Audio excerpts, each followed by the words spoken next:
بيتكم الأول لكل ما يخص عالم الأبراج والتوقعات الفلكية. في الفيديو ده هنتكلم عن توقعات برج الجوزاء من 15 لحد 21 أغسطس 2025، وهنقسمها للحب، الشغل، الفلوس، الطاقة ونصيحة الكواكب. ولو أنت جديد هنا، اشترك في القناة دلوقتي وفعل الجرس، وسيب لي في الكومنتات اسم برجك علشان أعمل لك قراءة خاصة ومجانية موجهة إلك أنت شخصياً في الفيديوهات الجاية. برج الجوزاء 15/8 ل 21/8/2025. باروموكي، الحب والعاطفة.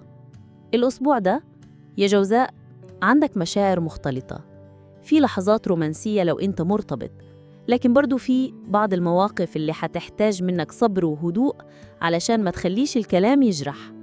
لو أنت سنجل، في فرصة تقابل حد جديد في مناسبة أو تجمع اجتماعي، وده الشخص ممكن يلفت انتباهك بأسلوبه المميز وذكائه. العمل والمشاريع. الأسبوع ده